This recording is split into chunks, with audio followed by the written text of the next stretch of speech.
Hey, everybody.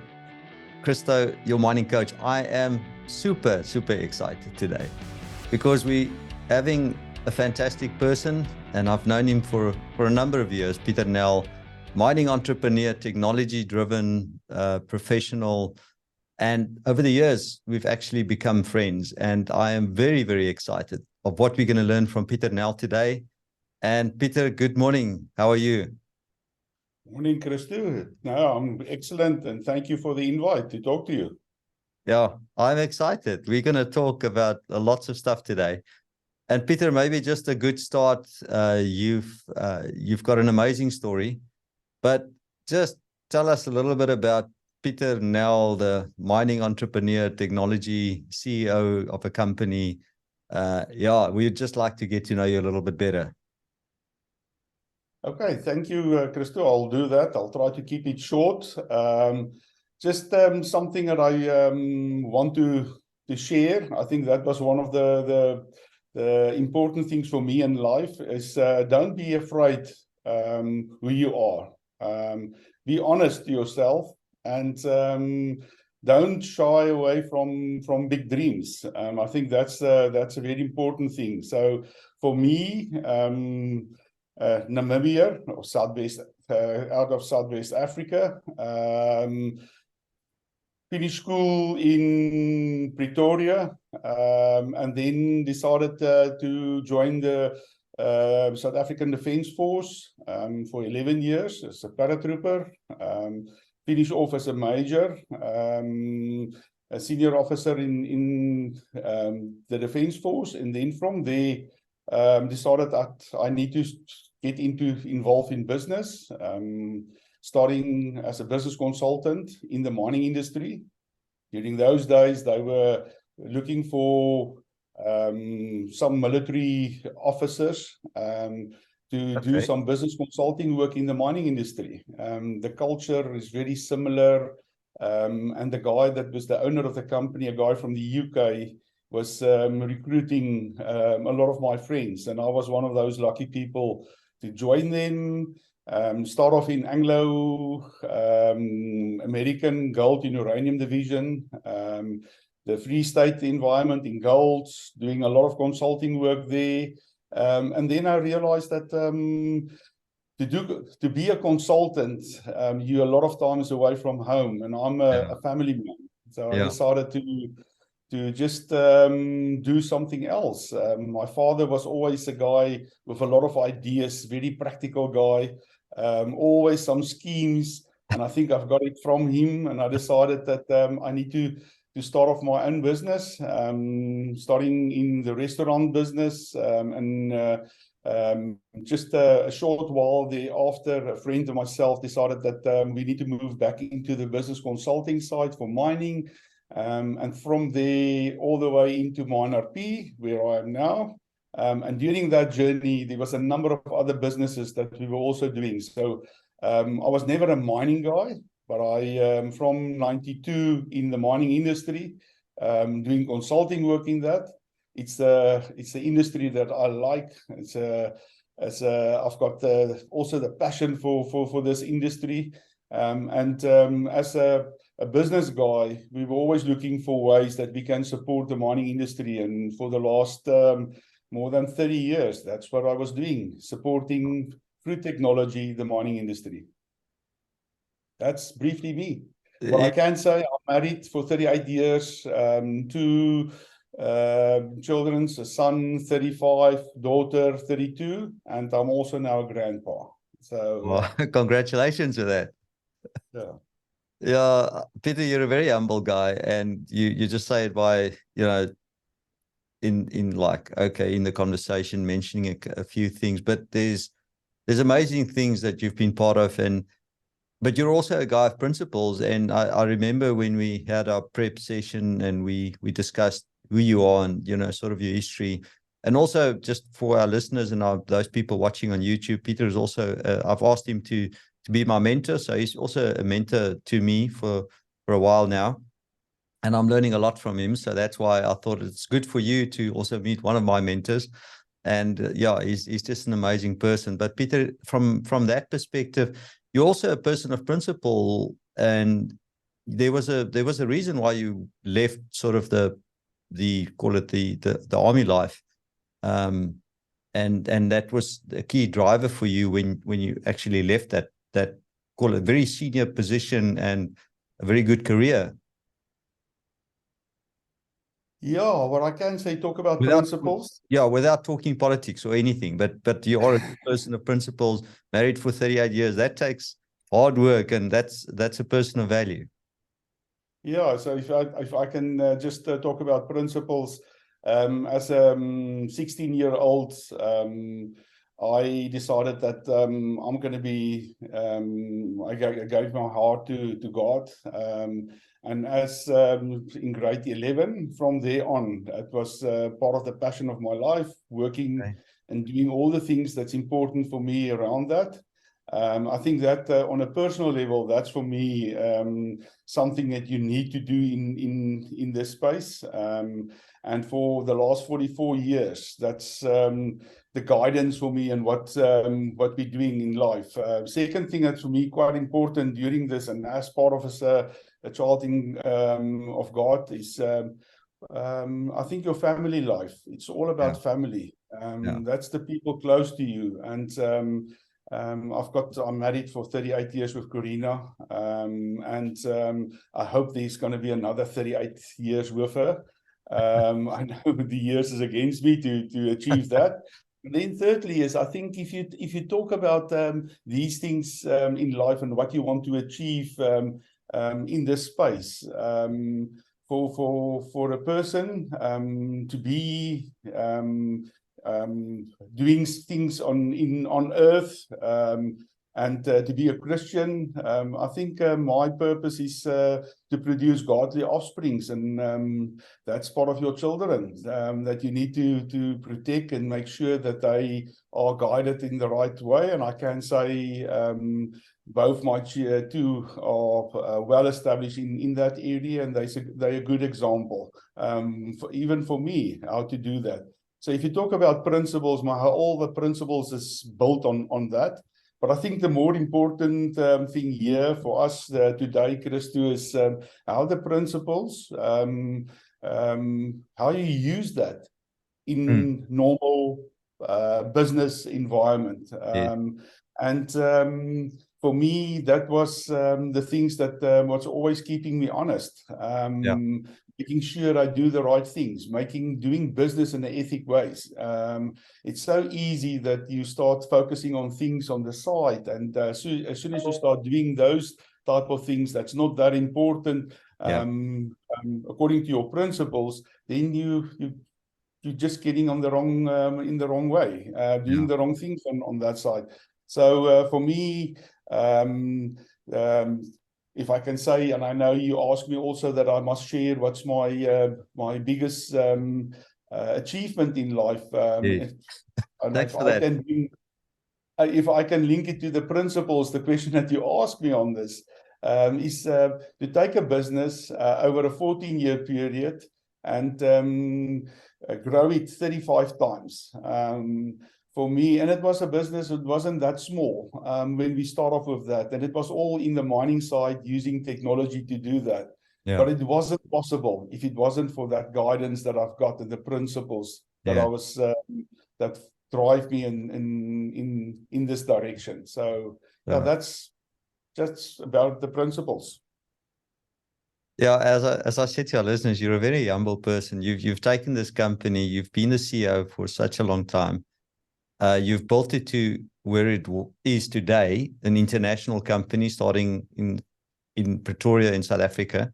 Now it's international company. It's been bought over by one of the biggest mining equipment suppliers in the world.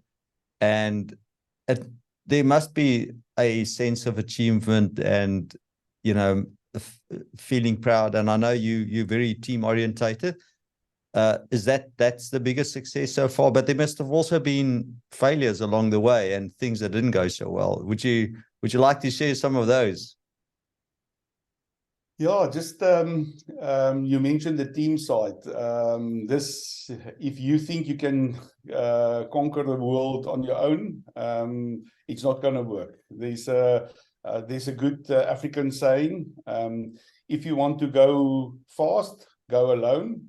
If you want to go far, go walk with the team, walk with others.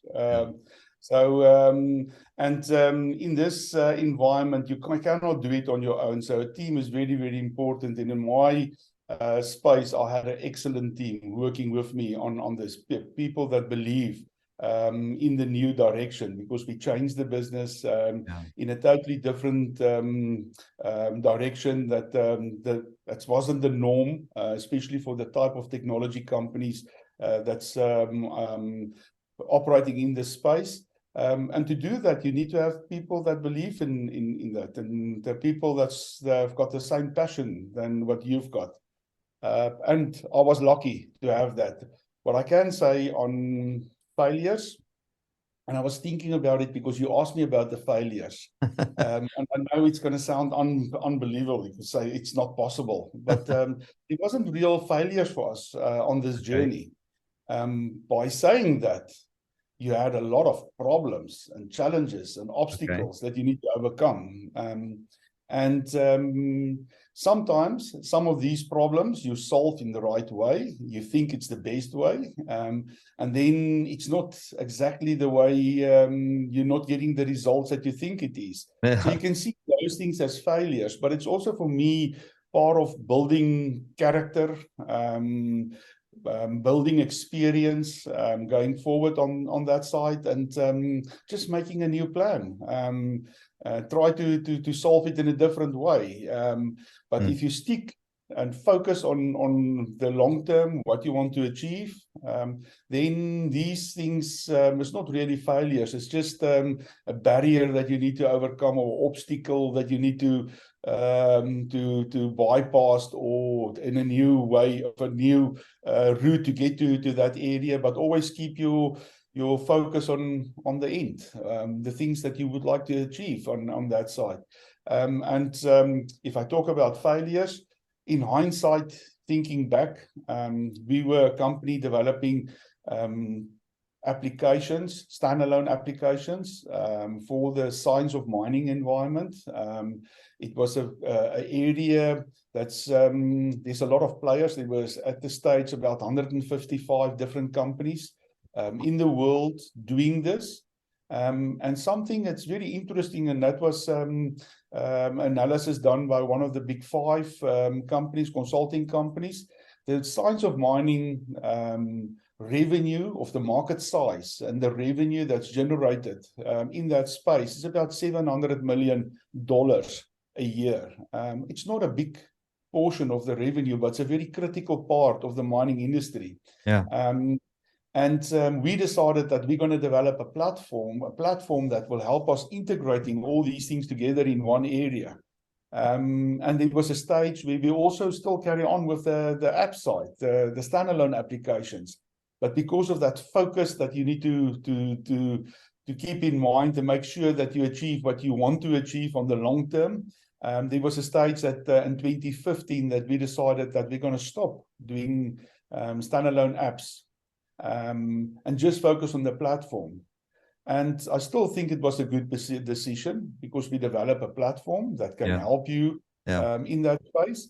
But in hindsight, if I had more capital, maybe to carry on with the development in that space, because they were the likes of this week, I think they did brilliant in a very short period to develop platform app, very similar to what we had in the past. And when we stopped working on the Mine 240 product that we had, it was just opening up more players. Datamine with their planning tools, Studio 5DP, all these different companies were just closing that gap in the market. And in hindsight, I'll say, maybe we were supposed to spend more time on that, because we had the high ground on that. But thinking about that, I think we will still, or we would not be in a position to deliver the platform in the way it is. That was the case. Because I can only focus on one thing, especially when you're a small company. That's amazing. Wow. And the fact that you say they were not really failures, they were challenges, they were problems, and we had to keep our goal and our vision, in front of us, and just continue working towards our goal. If you look at technology in mining, do you think it's important? From my side, yes, but I would like to explain why I'm saying that. I think what's more important is data, information. And if you talk about information technology, because the equipment is also technology, but if you talk about the information technology that we are playing in, they are the enabler for business information. So the whole drive for data, and we always had data, even in the old days before technology were there, it was manual. A lot of the things were experience of good miners working in that area, and they know how to make decisions with the information that they've got. What's happening now is, in where mining are, we need to take the latency out of the decision making, and to do that, to get more real-time data. And the only way you can do that is to get technology. Technology must enable you to get those information so that you can make the decisions in time. I think it's a very, very critical part going forward in the world. So it's an industry that I'm not a technologist. I'm more a manager in this area. But over years, I've built a passion for the technology in this area. And I think if you are focusing on that and use that in your operations, it will make a huge difference, because that will help you to unlock value on a different level. And I have to agree with you. I think there is such a large amount of data, and my experience of it is that we are slow to adopting, the latest of the data mining part of it. And why do you think that is? Why is the mining industry lacking behind the rest of the world or the other sectors in industry in terms of data mining and using data in such a way? Why do you think that is? I think the more advanced industry from a technology point of view is the banking industry.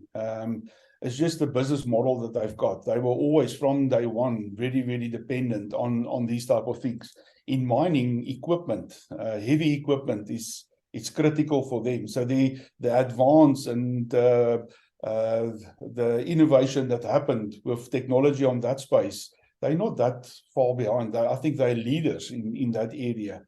Technology is an add-on in this area, and an industry that's very risk averse, a very dangerous place in some areas. If you talk about underground, that you need to operate with heavy equipment, people, and those three together make it a dangerous area of a very safety is a very important part of the things. And I think to bring new things in and change what in that area is a challenge.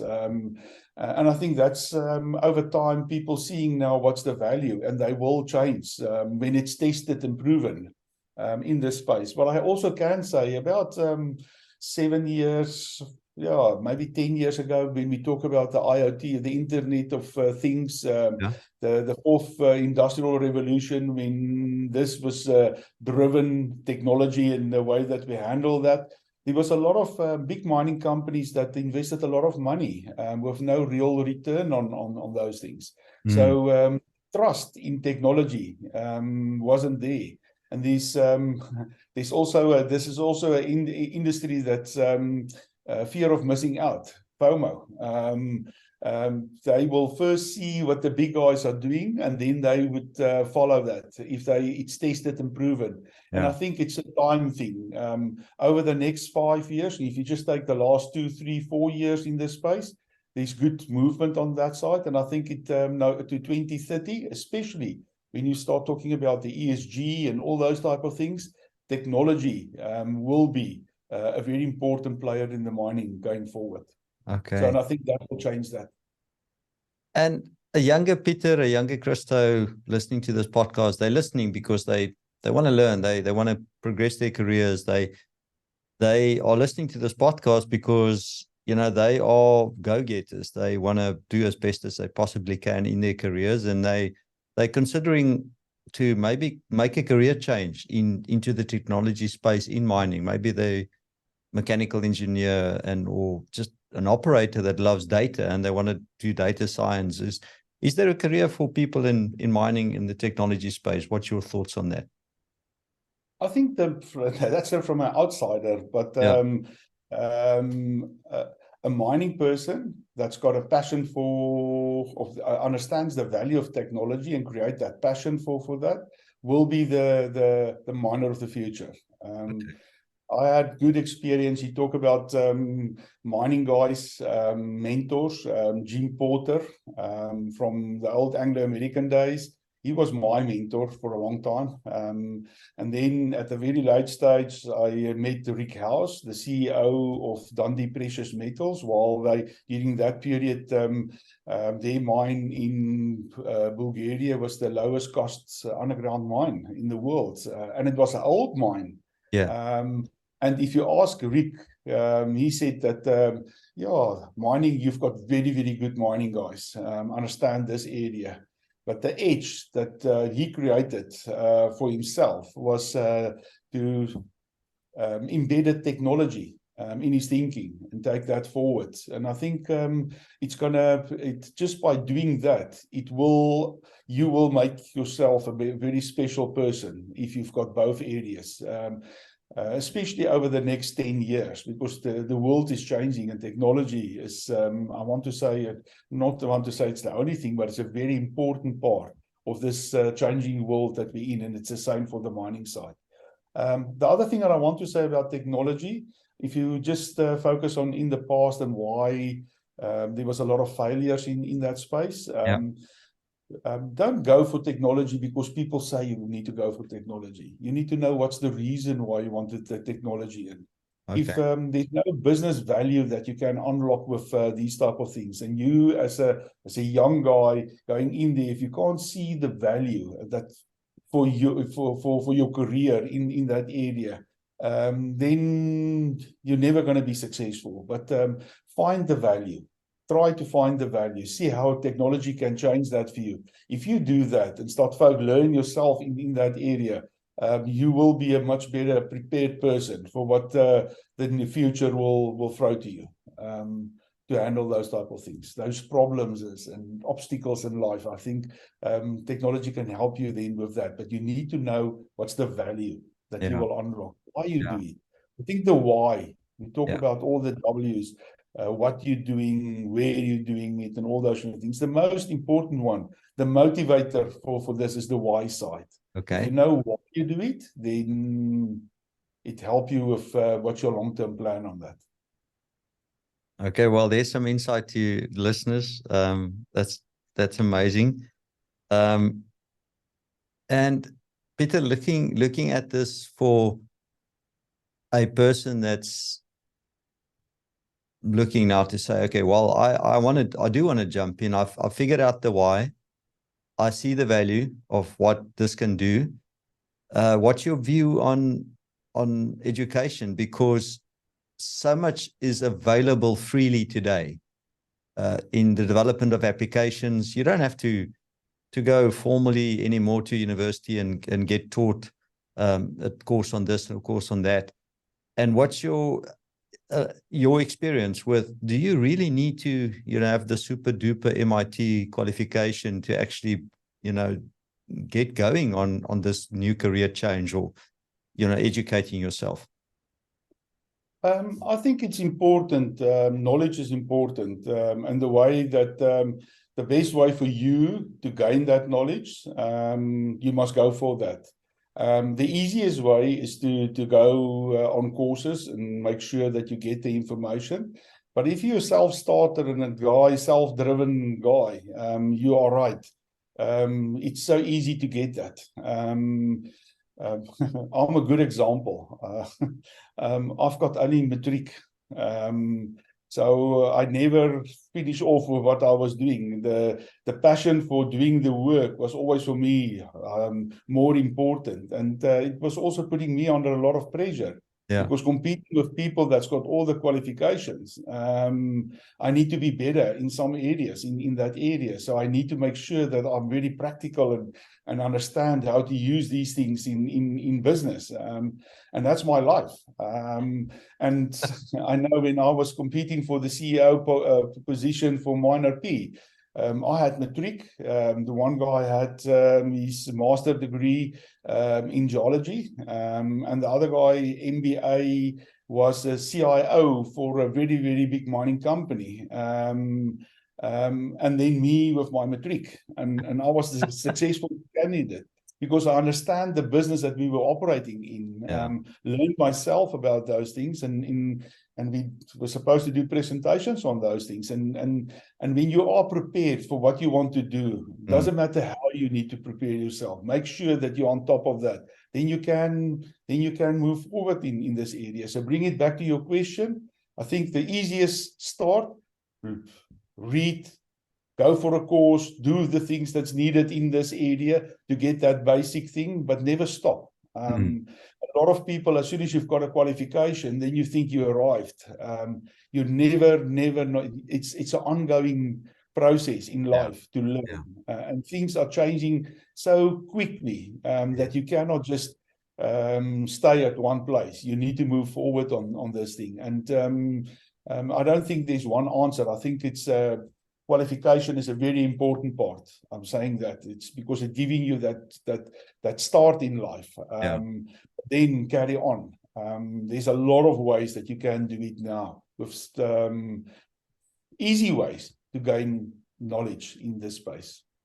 Yeah, it's amazing you say that, because a lot of people think they do need the formal education, and some people say, no, you don't. You just need to be a learner for life. You just, once you've finished your degree, you're like 6 months out of university or technical or whichever institution you've had that qualification, and the information and what you've learned is already old because you haven't stayed up to breast to the latest and greatest. And that's what you are saying, is just be a lifelong learner and just keep growing. Yeah, but what I want to say is it's much more difficult if you do it my way than people that's got the qualification. So don't fool yourself and say you don't need to do that. You need to have that qualification. It's very, very tough to make a move forward in your career. You need to be very dedicated and hard work, long hours that you need to spend to get just enough knowledge to compete with those people. So you can do that. But it's not the best way. Well, that's debatable. That's something we'll have with a glass of wine, maybe some on another conversation and on another day. Because I think if you look at the great entrepreneurs, I mean, Thomas Edison, Elon Musk, Bill Gates, all of those people, they never finished their schooling. They knew that what they were building a business, they were building a new company, and you moving on to the next thing. I know you're into starting a fashion company soon. You're in that technology space, and that's very exciting. You're an entrepreneur by heart. And I guess for our listeners, Pieter, any final words of encouragement, words of inspiration?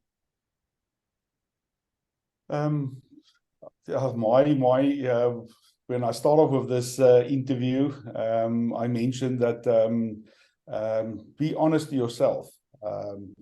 If you're true to yourself, then that's a good start. And do not shy away for a big dream. You need to dream. A dream is the next thing, is the plan from that one.